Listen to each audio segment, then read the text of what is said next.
Good afternoon, everyone. My name's Andy Jensen. I'm the Artistic Director of No Name Chorale. Welcome to this fourth concert of our 25-26 season. If you didn't catch it on the way in, this is my birthday. This is my, thank you. I'm alive, that's true.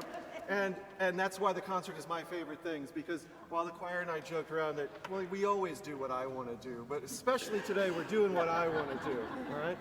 Oftentimes our programs, we search for connections with the poetry or the music, something that ties them together. The thing that ties all of these pieces together is my affection for them and my desire to share them with the choir and with you as well. So if you don't have a program, we do have a few more. I think there's a couple of guys that are handing some out. We've got obviously the list of the songs, but in the middle we've got texts and translations. We always do our best to enunciate the words clearly, but singing is an art form that sometimes muddles the text, especially when it's often very beautiful and detailed and nuanced text. So I hope that if you're someone who enjoys really listening to the poetry in choral music, you'll be able to follow along with that. We do have a few pieces in foreign languages as well, so unless you are far more multilingual and talented in that way than I am, then you'll be able to participate as well. I did not write any program notes because my intention is to just share with you a couple of stories about the music that you're going to hear this afternoon. And so to start out, I just want to say the very first song, Consecrate the Place and Day, is not a piece. Most of these have some kind of special connection to a place in my life and my development with music. This is just a piece of music that I really like. I think it's a great way to start a concert. You get to hear the full range of what our choir is capable, from extreme louds to quiets to complex chords to simple singing in unison. So I think it's a great way to start, and I hope it will get us off to a good beginning to about 45 minutes of music that hopefully you will enjoy and share with someone else encouraged to come next time. So, without any further ado, please help me welcome No Name Chorale.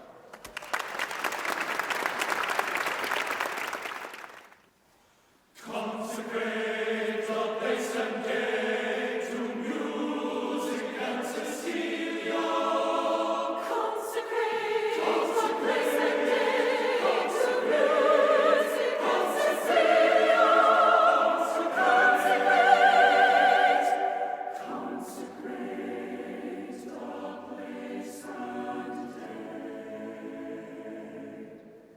Let Nora, let winds of rose, nor daring, nor day, nor veil, nor rosy shimmering, shimmering fountain, nor sparkle, fleeting sights, your sorrowful sigh, like careless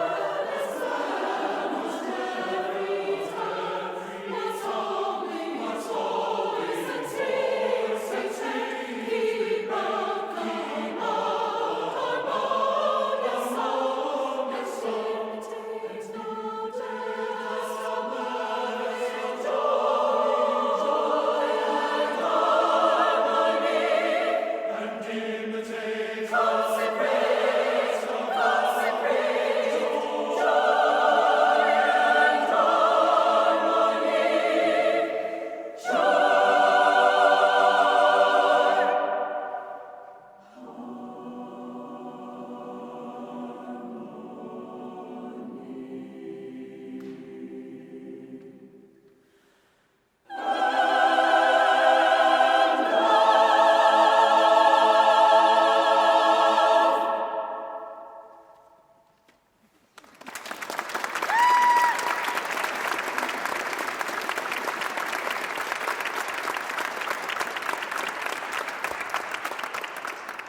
Thank you so much.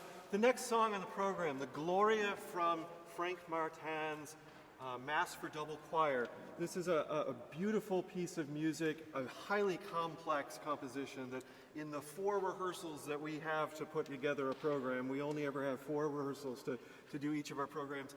It is always a bit of a mad dash to try and do music like this. The choir is split into two completely separate soprano, alto, tenor, bass groups from this side to that side. The music is written out in 8 separate parts, and sometimes even there they divide.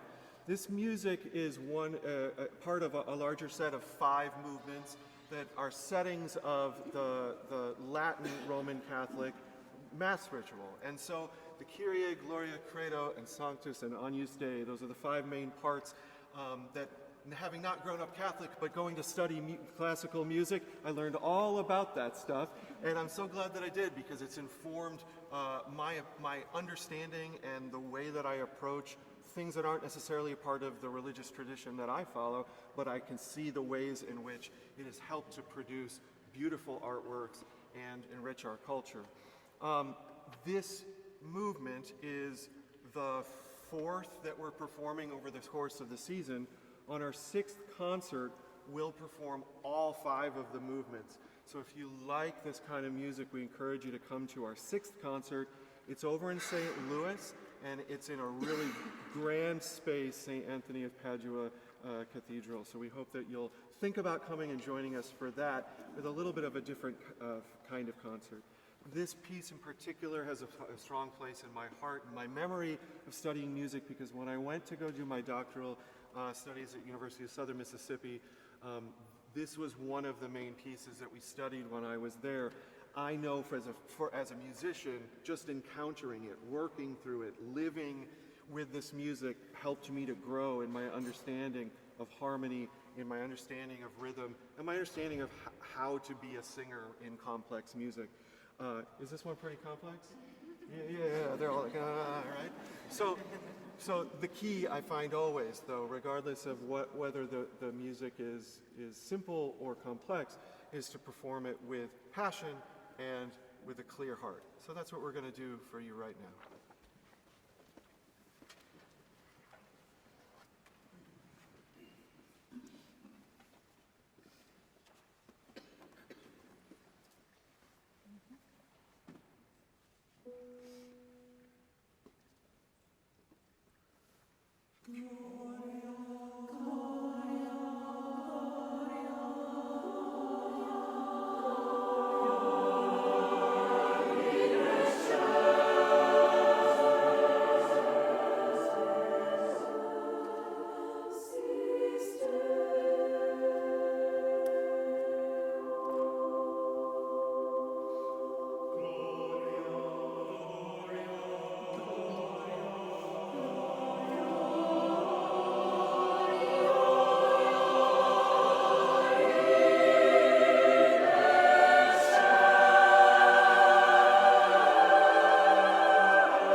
I think, interesting things about that music is that the gentleman who wrote it was really not a major composer, not someone that got tons and tons of attention during his lifetime, or really since. But that piece of music, since it was first premiered, which was actually about 30 plus years after when it was written, has become one of the favorites of people who do what I do out and around the country and around the world. And recently, Missouri State University came through our area and performed it at the cathedral in St. Louis, which was a really wonderful event. So keep your eyes out for Frank Martin and his music. It's quite special. We're going to go on with something rather new. Everything else on this program is music that I've either sung or conducted before, but this one, the piece of Wild Things, is not. It's a newish piece, and it's by one of my favorite composers that I've come to know about recently. If you've heard our choir do concerts recently, you've probably heard pieces like Come to the Woods. There's a couple other ones, Wild Forces, that are Jake Runestad pieces. He's a fantastic composer, writes wonderful music for all sorts of choirs, and also is clearly an excellent pianist himself and writes gorgeous music for the piano. We are so blessed and lucky to have as our collaborative pianist, Melissa Ray.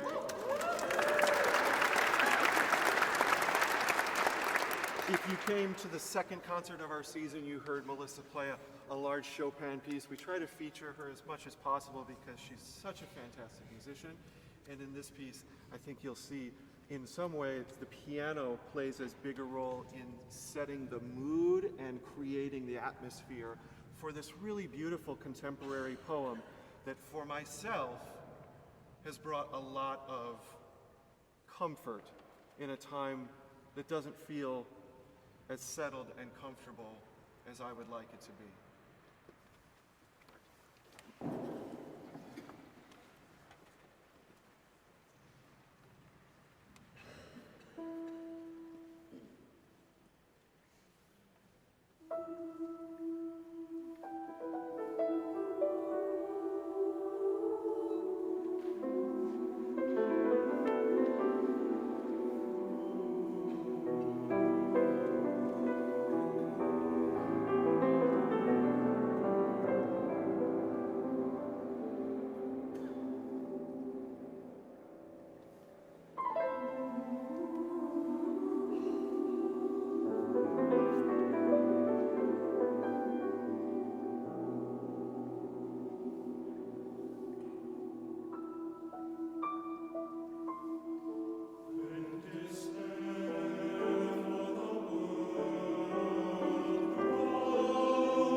was a young pup, when I was a young college student who had gone off to study music, trying to figure out what particular aspect of that best suited my musical, vocal, intellectual gifts, I was convinced I would be an opera singer.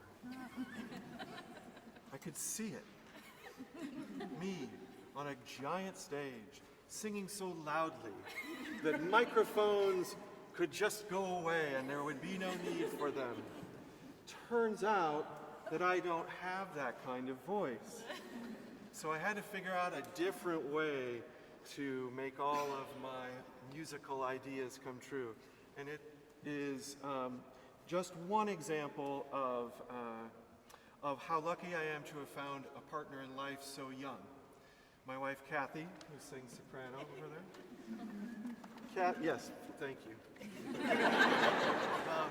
Kathy said to me at one point, you know, Andy, you seem to really like having people do what you want with music, and you seem to always have lots of ideas, and you're always scheming up things and getting people to show up and do this and that and the other thing. Do you think maybe you're a choir director? And I was like, no, of course not. My older brother's a choir director. I couldn't do that. But sometimes you just have to come to terms with who you're meant to be. As soon as I started following that path, things worked well. It's been one of the lessons that I feel like I've been able to try and share with my students at SWIC over many years. If we could have a show of hands, how many people that are singing in the ensemble today are students right now at SWIC with me? Right? There's an opportunity and a place sometimes where I'm able to create a chance for those students to encounter music that is a little bit beyond where they're at and to grow into it. How many of y'all were students of mine at one time at SWIC? No Name Chorale exists in its form now, and it has continued to flourish because it's an extension of that same idea. You look for, at least I believe, you look for the things that you're passionate about, you work towards them, and when life seems to suggest that maybe you're knocking on the wrong door, you pivot. You look for an adjacent door, something else that you can follow. Choral music has been that for me. And this next piece, Sleep, this is a piece that kind of became ubiquitous in choral concerts right at the time when I started studying choral conducting. This composer, Eric Whitacre, if you've gone to choir concerts in the last 25 years, you have heard music by Eric Whitacre. He's one of the most popular and celebrated American composers of my lifetime. And this is not the first piece that I got the opportunity to conduct when I was a student trying to figure this stuff out, but it was one that really stuck with me early on. And so the choir's never performed the piece before. How many of you have sung this song before? Right? Most of them, which is always actually an interesting challenge, bringing a piece that a lot of the folks in the choir know and getting them to do what I want. It's a whole other thing. But I think we figured it out. So we're going to do this one, and without any yapping from me, we're going to go on to the next song, which is very different. It's a much older piece, also of American choral music, by Randall Thompson, who was, in a way, the Eric Whitacre of his time. And this is a piece of music that I first encountered, Choose Something Like a Star, is a piece of music I first encountered in high school, and then again in college. And for me, it really was the first piece of music that sparked my interest in really paying attention to the words, the texts, seeing poetry through the eyes of a composer has always been an easier thing for me than picking up poetry and just reading it. The musical language that a composer uses helps me to connect. And so if you are the same way, I hope you'll really pay attention to the text of Choose Something Like a Star. It's why it's on the program.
waiting for me to talk so they can take a drink again. Okay. So the next set of songs are by another celebrated contemporary American composer, Morten Lauridsen. What I really want to say about this music is that, number one, the poetry is beautiful, particularly the second and third movements I find to be very, very meaningful. The next thing I'd like to say is that most people generally love this music. It's pretty. It's very pretty. It's sort of easy to just kind of close your eyes and like feel like it's a nice audible hug. Okay? So if you have that sense during any of this coming music, I encourage you, close your eyes and let it happen. The last thing I want to say is that I've been working in this area in music for 15 years. I was hired at SWIC in 2011. My children have grown up here. They are now 17 and 14, and really in a lot of ways, this community, this place feels more like home to me than anywhere ever has. It's really one of the places I've lived the longest. And my time working at SWIC has, of course, been incredibly transformative for me. The students, particularly many of them that said they were students once upon a time and they no longer are, many of them come from around the first 5 or so years of my teaching at SWIC, and it was a period where I developed a really meaningful connection with students that I know was born through this music. In particular, the Nocturnes. It was really the first multi-movement, larger, more kind of complex and difficult piece of music that I dared to try, and that these students dared to believe me when I said they could do it. And we did it together.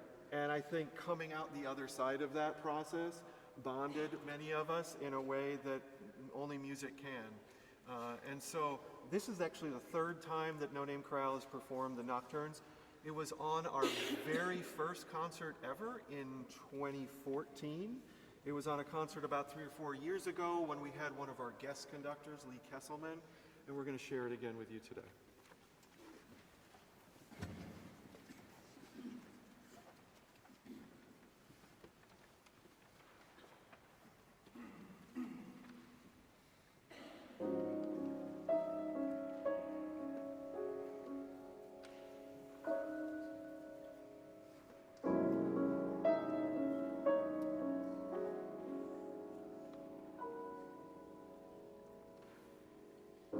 Speech to the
As we started the program, I told you it's my birthday, we're doing what I want. So, the next song that's listed, Little Blue, it's a fantastic song. If you don't know Jacob Collier, I think you should go out and find out more about Jacob Collier and his music. But we're not going to do that song because I changed my mind. But we are going to do a different Jacob Collier song. So we're going to skip that one. We're going to sing Ballad of Green Broom by Benjamin Britten. And when that one's done, we're going to give you a bonus song in place of that one. So that way, our contract is level, okay? As I've been told, sometimes with affection and sometimes not, academic writing, including mine, is boring and will put you to sleep. My good friend over there, Dr. Tom Berkner, told me, that dissertation you wrote, it's a great bedtime reading. Right?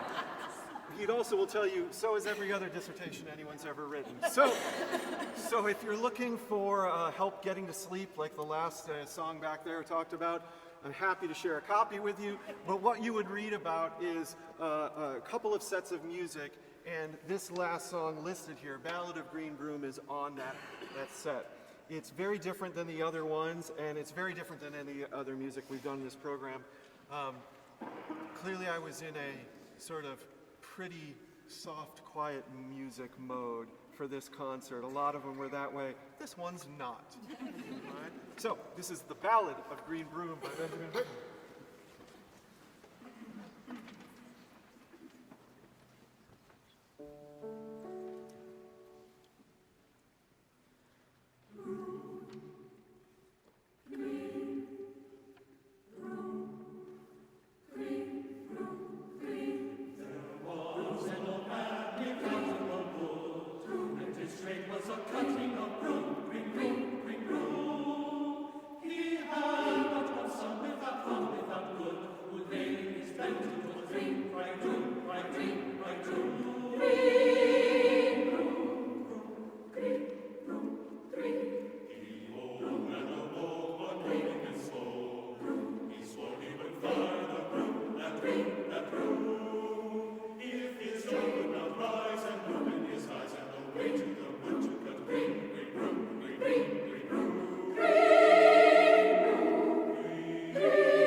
Those that are familiar with our choir probably recognize the name Cristian Larios. He's been a partner for us for a long time. He's a music educator in Northern Illinois, also a composer. He's written a lot of music for us, including arrangements. This last song that we're going to do for you, which is the bonus song to take place, is one of Jacob Collier's other great songs called Witness Me.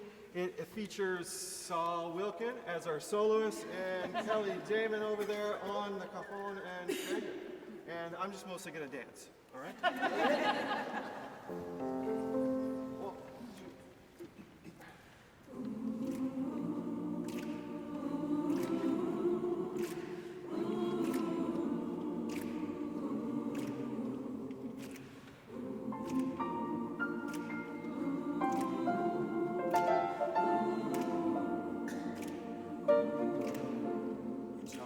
you're broken. You tell me it's over now.